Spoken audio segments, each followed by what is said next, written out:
आज की online class में ऑन करो उसको। तो देखिए,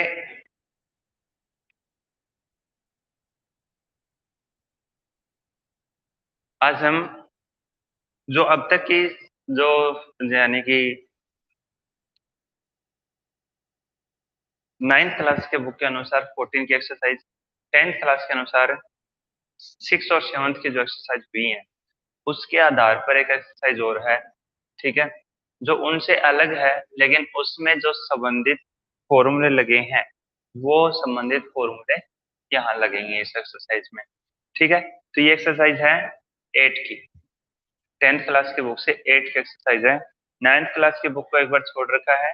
9th क्लास की बुक के जो एक्सरसाइज वो करेंगे जो एक्सरसाइज अपनी 10th क्लास की बुक में काम में आती है। ठीक है, तो इसमें जो काम में आने वाली एक्सरसाइज है वो अपन 14 की कर चुके थे 9th क्लास की बुक से, और जो फिलहाल नई बुक से तो हटा दी गई है, बिल्कुल हटा दी गई है।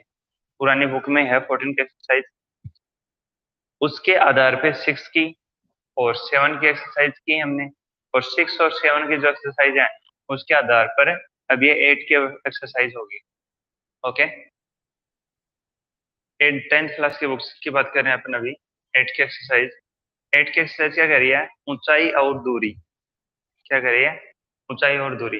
ये कह रहा है कि जो ऊंचाई है, हाइट, और जो दूरी, दूरी मतलब ये दूरी मान लेते हैं अपन, इस दूरी के मध्य बात करेंगे इस एक्सरसाइज में। ठीक है, तो देखिएगा सबसे पहले मान लीजिए ये कोई स्तंभ है, एक पोल खड़ा है, बिजली का पोल मान लीजिए, आप कुछ भी मान लीजिए। ठीक है, छोटी सी एक बात बताता हूं मैं कि यदि मैंने बोल दिया कि एक पोल खड़ा है, पोल का ये कोण कितना होगा जमीन के साथ में, ये बताइएगा। पोल का कोण कितना होगा जमीन के साथ में? 90 डिग्री पे, क्योंकि पोल बिल्कुल सीधे जाते हैं।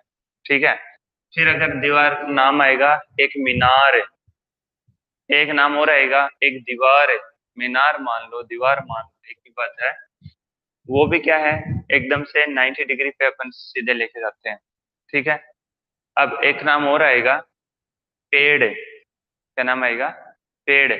पेड़ 90 डिग्री पे ही आएगा, बिल्कुल सीधे जाएंगे। ये नहीं कि पेड़ तो सर ऐसे भी झुके होते हैं, ऐसे भी झुके होते हैं। अगर इस एक्सरसाइज में पेड़ की बात होगी तो वो बिल्कुल 90 डिग्री पे सिस्टम की तरह ही बनेगा।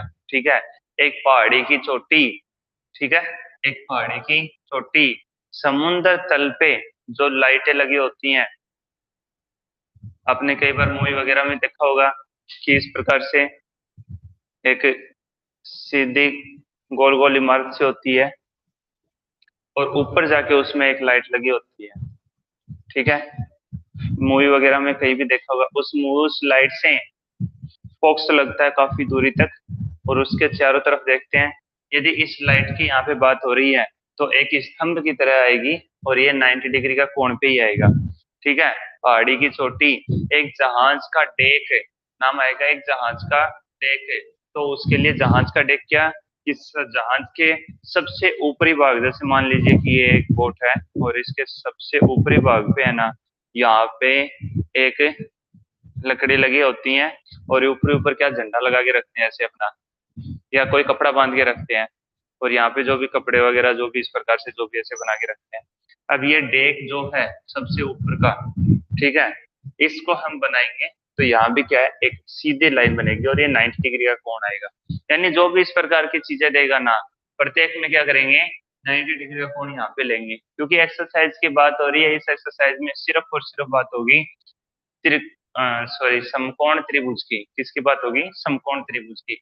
और समकोण त्रिभुज क्या कहता है कि समकोण त्रिभुज में एक कोण क्या होता है, 90 डिग्री होता है। समकोण त्रिभुज में एक कोण क्या होता है, 90 डिग्री। ठीक है, अब दो नाम और आएंगे, एक आएगा उन्नयन कोण और एक आएगा अवनयन कोण।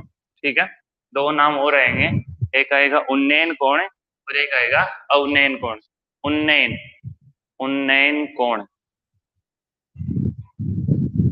ये कोण कौन सा होगा, और अवनयन कोण कौन सा होगा? अवनयन।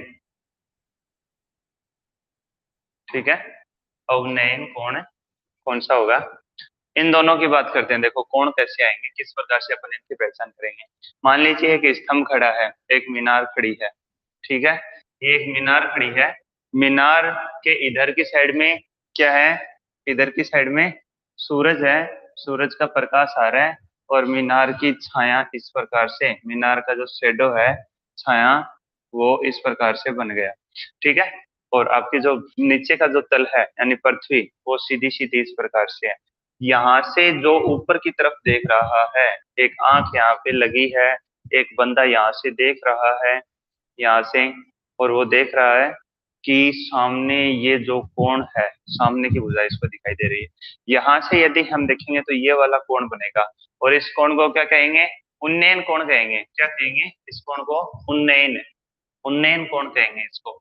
यदि इसी प्रकार से एक आपको दे दे कि ये स्तंभ खड़ा है, और एक बंदा यहाँ से ऊपर है, जो ऊपर है, और उसको ये सिरा बिल्कुल 90 डिग्री पैरेलल, किसके पैरेलल है, जमीन के पैरेलल, जैसे जमीन की ये रेखा बन गई और इसके पैरेलल बिल्कुल सिधाई में, ये दोनों समांतर हैं, दोनों समांतर हैं यानी बिल्कुल सीधी हैं, इसके समांतर ये दिख रहा है, और इसका पैर बिंदु, और पैर, पैर जो स्तंभ है उसका पैर, और पैर को इसमें जो नाम आएगा वो आएगा पाद बिंदु, ठीक है, ये नाम आएगा।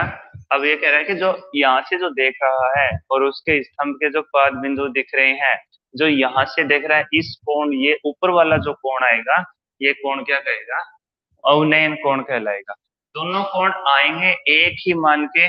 यदि हम यहाँ से उठा के इसको ऊपर की साइड में कर दें तो चित्र सेम ऐसा कैसा बनेगा, उन्नयन और अवनयन दोनों एक ही हो जाएंगे, ठीक है। लेकिन उन्नयन अवनयन का चित्र का फर्क आएगा थोड़ा सा, ठीक है। इसी चित्र को हम इस प्रकार से, अवनयन का भी काफी बार क्या होता है कि अवनयन का चित्र भी हम इस प्रकार से बना देते हैं। क्यों, इसको यदि हम ऊपर कर दें, नीचे वाले को ऊपर कर दें, तो ये तो स्थल हो जाएगा, स्थल की जगह, और ये छोटी ऊपर से दी जाएगी, इतना ही होता है, बाकी कोण कोई बनता है सेम का सेम ही, ठीक है। तो ये एक छोटी मोटी इसकी जानकारी थी। इसमें साइन, कोस, टेन की जो सारणी आपको कोसेक वगैरह की जो 0 डिग्री, 30 डिग्री, 60 डिग्री वगैरह वगैरह लिखवाई थी, उसकी एक्सरसाइज से इसके अंदर मान रखे जाएंगे, ओके। और जो साइन के फॉर्मूले हैं, लंब बटे करण, कोस का फॉर्मूला है आधार बटा करण, वो जो फॉर्मूले हैं लाल बटा कक्का वाला, वो इसके अंदर यूज होगा, ठीक है। ये दो इसमें लगेंगे, और उसके बाद में जो भी और लगेगा वो अपन देख लेंगे क्वेश्चनों के अकॉर्डिंग। अब डायरेक्ट अपन क्वेश्चन पे आते हैं। क्वेश्चन करने से ही हमें समझ में आएगा कि सिस्टम क्या है, ओके। छोटा सा एक क्वेश्चन पूछना चाहता हूँ, कोण के सामने की भुजा क्या कहलाती है। एक त्रिभुज, समकोण त्रिभुज में एक कोण बना रखा है, ये समकोण त्रिभुज है, और इसमें एक कोण बना रखा, मान लीजिए ये कोण है थीटा, और इसके सामने की भुजा क्या कहेंगे इसको, आधार, लंब या कर्ण, ये बता दीजिएगा। तीनों में से क्या कहेंगे इसको। सभी को अच्छे से पता है कि ये भुजा क्या होगी, लंब होगी। और जो सबसे बड़ी भुजा है उसका सभी को पता चल जाता है कि ये वाली कर्ण है, क्योंकि ये तो सबसे बड़ी है, अलग ही रह जाती है। और जो शेष बच गई उसको क्या कहेंगे, आधार कहेंगे। किस कोण के लिए, ठिठ्ठा कोण के लिए। जो ठिठ्ठा कोण दिखा रहा है यहाँ पे, इस ठिठ्ठा कोण के लिए हम इस प्रकार से ये भुजा जो लंब आएगी ठिठ्ठा के कोण के सामने की, और नीचे जो आधार आएगा। अगर मैं कोण एक और बना दूं यहाँ पे मैं फाई कोण बना रहा हूँ, फाई कोण बना रहा हूँ। इस फाई कोण के लिए, फाई कोण के लिए जो नीचे वाली भुजा है, फाई कोण के लिए जो नीचे वाली भुजा है वो क्या बन जाएगी, अब लंब बन जाएगी। क्यों, क्योंकि मैंने वही बात को बताया था कि कोण के सामने की भुजा क्या कहलाती है, हमेशा लंब कहलाती है। कोण के सामने की भुजा, अगर थीटा कोण की बात करें तो इसके सामने की भुजा लंब होगी, यदि फाई की बात करें तो इसके सामने की भुजा क्या होगी, लंब होगी। तो इस चीज का ध्यान रखेगा, ये चीजें भी काफी बार लगेंगी इसके अंदर, ओके। अब देखिएगा पहले एग्जांपल के अंदर आते हैं। पहला एग्जांपल क्या कह रहा है, पहला एग्जांपल कह रहा है, एक्सरसाइज है 8, ओके। एक्सरसाइज 8 है, ऊंचाई और दूरी। फर्स्ट देखिएगा, एग्जांपल नंबर फर्स्ट, एक स्तंभ के ऊपरी सिरे का उन्नयन कोण आधार के तल के एक बिंदु पर 60 डिग्री है। ओके, एग्जाम्पल नंबर फर्स्ट क्या कह रहे हैं? एग्जाम्पल नंबर फर्स्ट,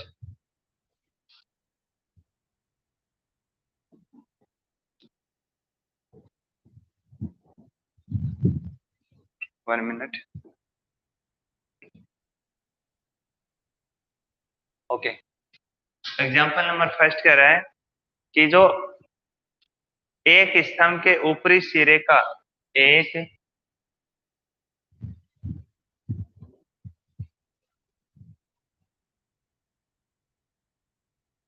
स्तंभ के ऊपरी सिरे का उन्नयन कोण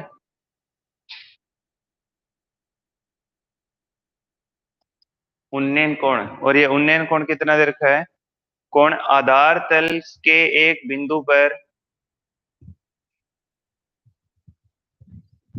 आधार तल के एक बिंदु पर आधार तल के एक बिंदु पर 60 डिग्री है। इस प्रकार से दे रखा है। आगे, यदि यह बिंदु स्तंभ के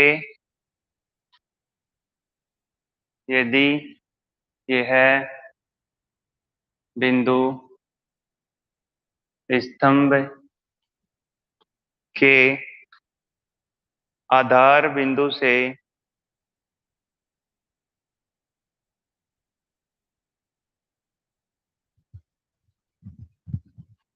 आधार बिंदु से 10√3 मीटर की दूरी पर हो तो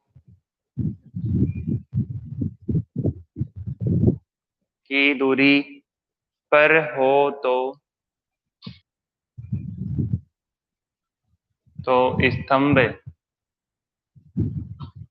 की ऊंचाई ज्ञात कीजिए। ठीक है, स्तंभ की ऊंचाई ज्ञात कीजिए। अब सबसे बड़ी बात देखिएगा, लिखने में इसने इतनी बड़ी रामायण लिख दी है क्वेश्चन में। सबसे पहली बात तो इसको समझना है। ठीक है, इस प्रकार के क्वेश्चन मैं साफ साफ कह रहा हूं आपको कि इस प्रकार के क्वेश्चन आप पहले कर चुके हो। जो ये कह रहा है इस प्रकार के क्वेश्चन आप पहले कर चुके हो। कौन सी एक्सरसाइज में? आप कर चुके हो 6 की एक्सरसाइज में। सेम इसके जैसे क्वेश्चन आप कर चुके हो, 6 की एक्सरसाइज में कर चुके हो। प्रॉब्लम है कि वहां पे क्वेश्चन बिल्कुल सीधे सीधे थे, आप उसको सोल्व करके दिखाए थे, ये लीजिए सर कर दिया, सोल्व कर दिया, हमने आराम से कर लेते थे अपन। लेकिन यहाँ पे इसने हिंदी के अंदर एक इतनी बड़ी रामायण लिख दी है, और इसको समझने का मेन बात है, इसको समझने का किस प्रकार से। एक स्तंभ बिंदु के ऊपरी सिरे का उन्नयन कोण, सबसे पहले क्या नाम दे दिया इसने? एक स्तंभ नाम दे दीजिए।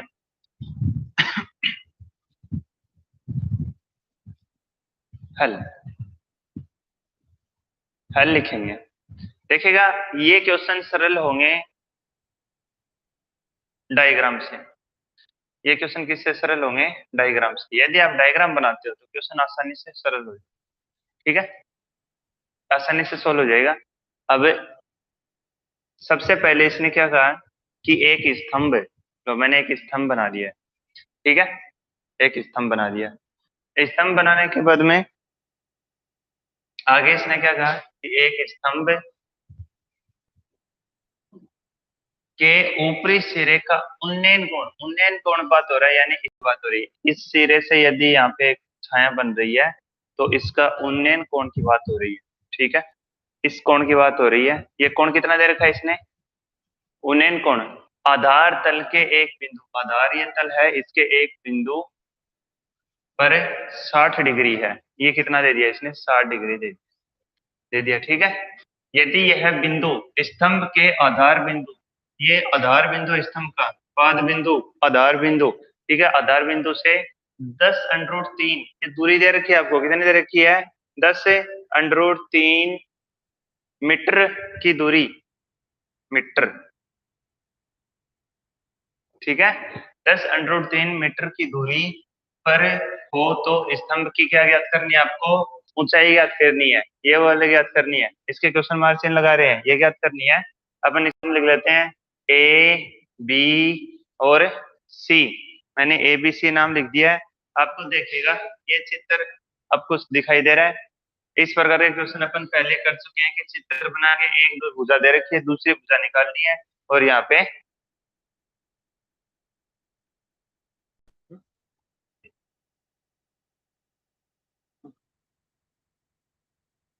अब देखिएगा त्रिभुज ए बी सी में, त्रिभुज ए बी सी में, ठीक है। त्रिभुज ए बी सी में, या फिर हम समकोण त्रिभुज नाम लिख सकते हैं, समकोण त्रिभुज ए बी सी में। लेकिन त्रिभुज ए बी सी में लिख लीजिए, अभी मैं बोल लिख रहा हूँ कि टेन, किसका फॉर्मूला लगाएंगे? टेन थीटा इक्वल टू क्या होता है बताइएगा? लंब बटे आधार होता है। क्या होता है? लंब बटे आधार। अब कहोगे सर टेन का ही क्यों लिखा? टेन के सिवा साइन बच गया, कोसेक बच गया, कोस बच गया, सेक, कोट, बाकी और भी पांच बचे हैं, उनका क्यों नहीं लिखा? कारण है। कारण क्या है? क्या दे रखा है इसका? सबसे पहले तो ये देखिएगा कोण कितना है? 60 डिग्री। कोण के सामने की भुजा क्या हो गई? A B.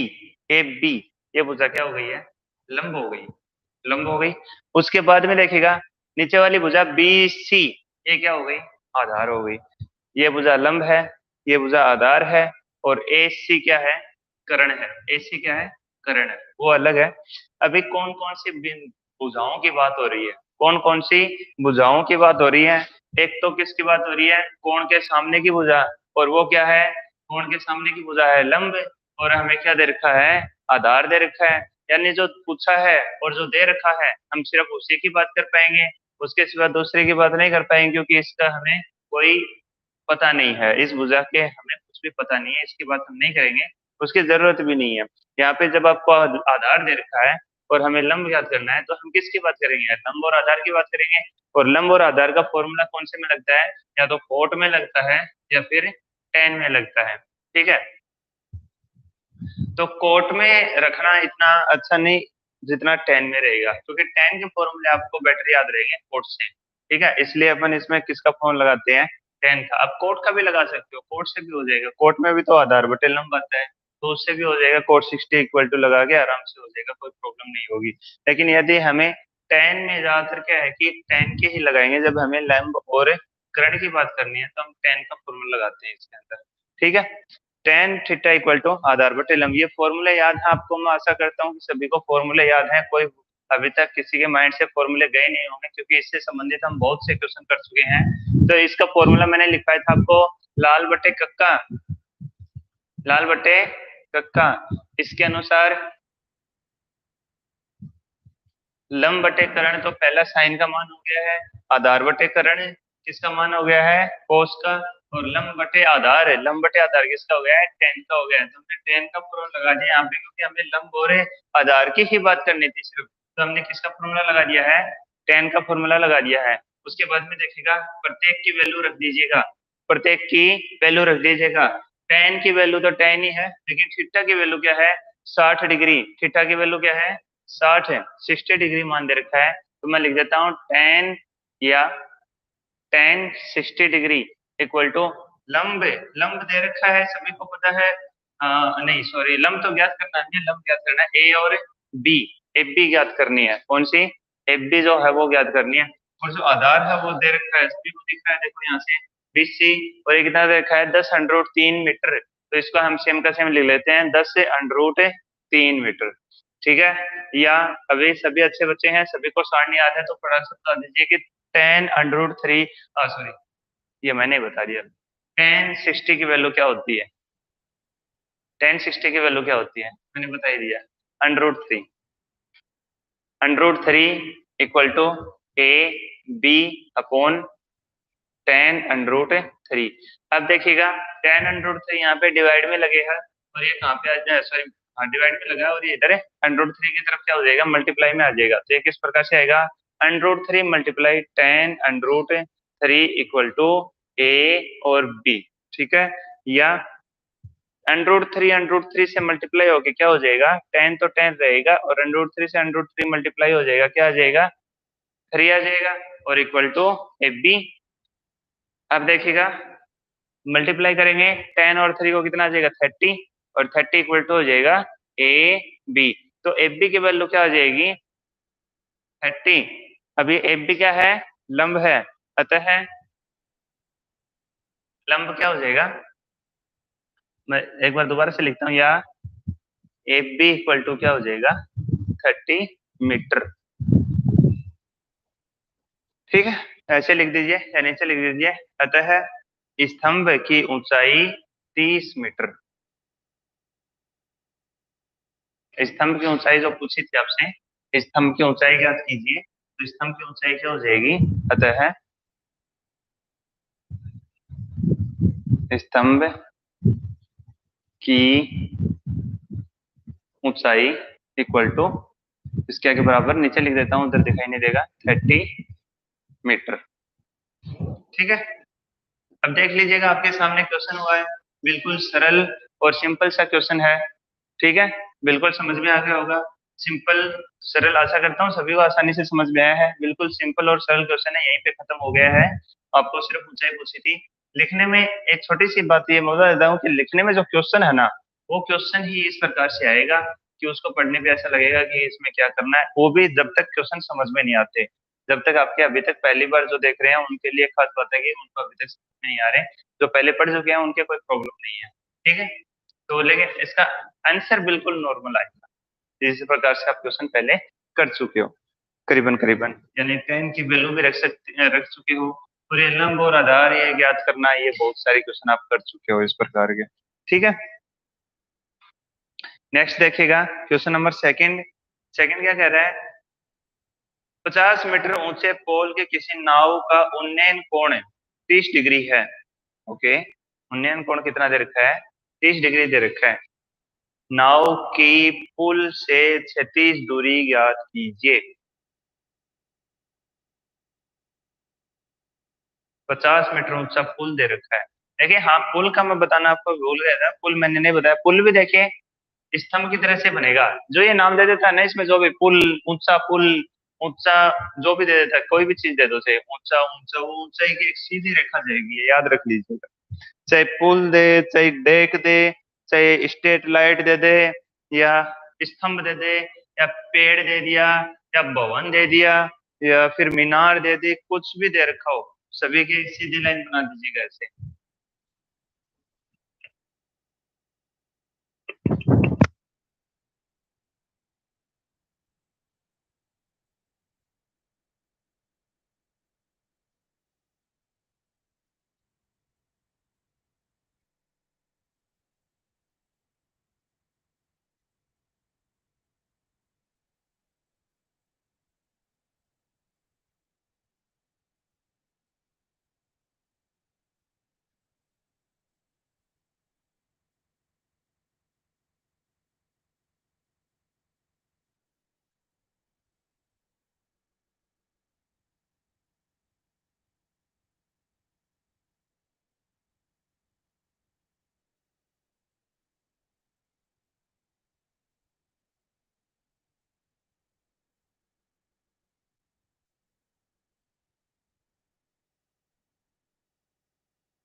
नेक्स्ट देखिएगा एग्जाम्पल, जो सेकंड हो गया, अगर 50 मीटर ऊंचे पुल से, एग्जाम्पल नंबर 2, 50 मीटर ऊंचे पुल से, 50 मीटर ऊंचे पुल से किसी नाव का, किसी नाव का अवनयन कोण, अवनयन कोण कितना दे रखा है, 30 डिग्री है।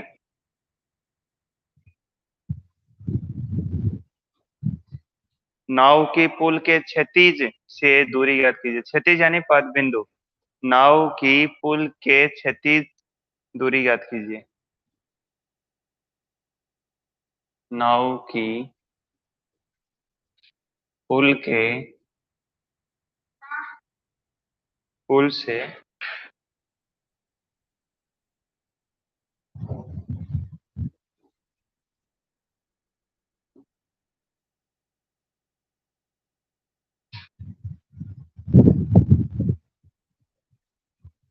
36 दूरी ज्ञात कीजिए। हल। इसका डायग्राम बनाएगा।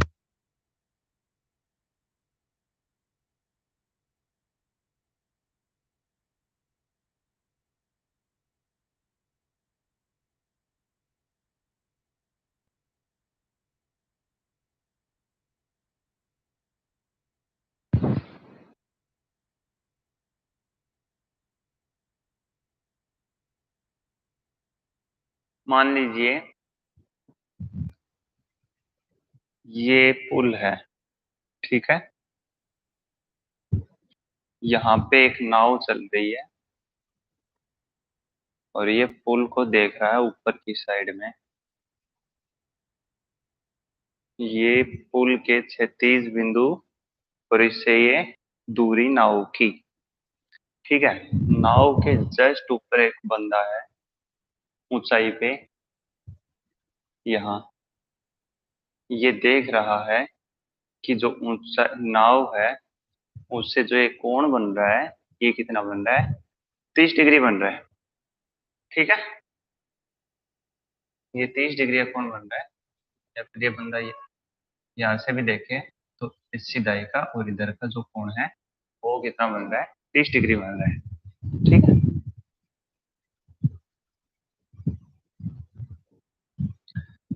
ठीक है, अब देखिएगा ये एक सीधी रेखा, ठीक है। ये दोनों रेखा हैं, ये दोनों रेखा एक दूसरे के समांतर हैं। एक तिरछी रेखा इनको ऐसे काट रही है। जो यहाँ पे 30 डिग्री कोण बन गया वही 30 डिग्री कोण यहाँ पे बनेगा। किसके कारण? एकांतर कोण के कारण। किसके कारण? एकांतर कोण के कारण, ठीक है ना। ये एकांतर कोण है एक दूसरे के। एक तिरछी रेखा दो समांतर रेखाओं को ऐसे काटती है, ये दो समांतर रेखा और ये तिरछी रेखा से काटती है, तो ये जो कोण थीटा, तो ये कोण भी क्या? थीटा, ठीक है। याद रख लेगा।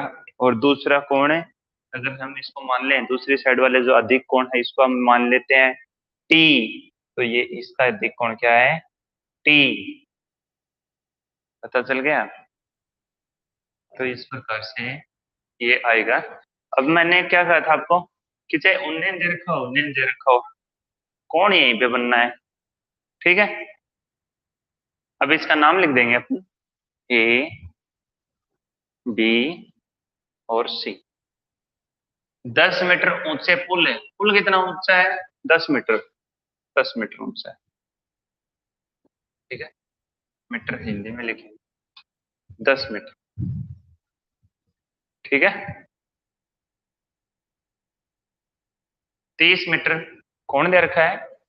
10 मीटर इसकी ऊंचाई दे रखी है। चित्र आपके सामने है। ज्ञात क्या करना है? ज्ञात करना है 36 दूरी ज्ञात कीजिए। नाव की पुल से 36 दूरी, सॉरी 50 मीटर दे, 50 मीटर दे रखा है। ये छोटी सी अपने गलती लिखी। नाव के पुल से 36 दूरी ज्ञात कीजिए। नाव के पुल से, सॉरी ये लिखने में मिस्टेक कर दिया।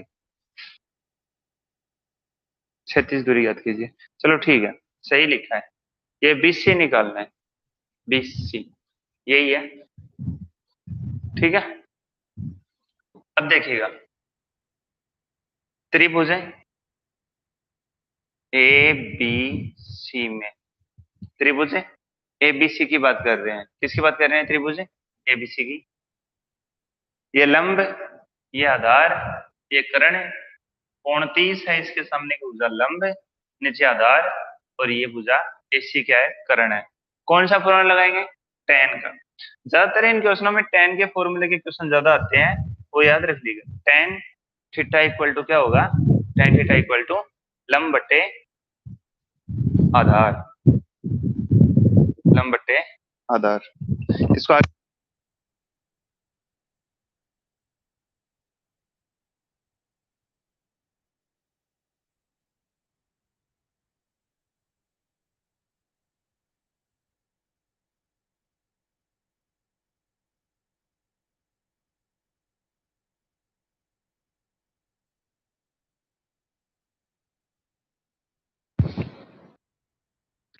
किया क्वेश्चन आप लोगों ने। tan थीटा इक्वल टू लंब बटे आधार, कुछ नहीं है, अब मान रखने हैं और आंसर निकालना है। बिल्कुल सिंपल क्वेश्चन है। tan theta tan 30 degree equal to लंब कितना है 50 मीटर, 50 लिख दिया। आधार कितना है BC, तो BC या tan 30 डिग्री की वैल्यू क्या होती है सभी को पता होगा, सभी होशियार बच्चे हैं, इसकी तैयारी कर रखी है सारणी के अच्छे से। मैं तो यही उम्मीद करता हूँ कि सभी को सारणी अच्छे से याद है। ठीक है, equal to 50 upon BC, 50 upon BC, या वर्जर गुणा कर दीजिए। BC 1 से मल्टीप्लाई होके क्या हो जाएगा BC, और √3 उधर 50 के पास में चला जाएगा, 50 मल्टीप्लाई 50 √3, तो BC की वैल्यू क्या आ गई है 50 √3 आ गई है। अब आप क्या कीजिएगा, या BC इक्वल टू 50 मल्टीप्लाई √3 की वैल्यू 1.732, 1.732 ये BC की वैल्यू लिख लीजिएगा। और जैसे इसको मल्टीप्लाई कर रहे हैं, तो मल्टीप्लाई करने के बाद में इसका जो आंसर आएगा,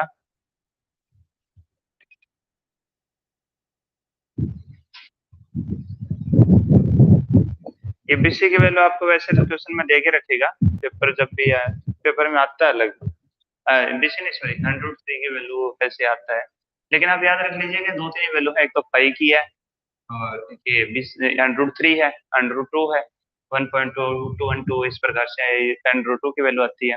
तो ये छोटे मोटे दो चार एक आते हैं, ये याद रख लीजिएगा, इसमें नहीं है। तो इसको क्या आएगा 86.60 मीटर आ जाएगा, मल्टीप्लाई करने पे क्या आ जाएगा 86.60 मीटर। अतः नाव की पुल से क्षैतिज दूरी 86.60 मीटर है।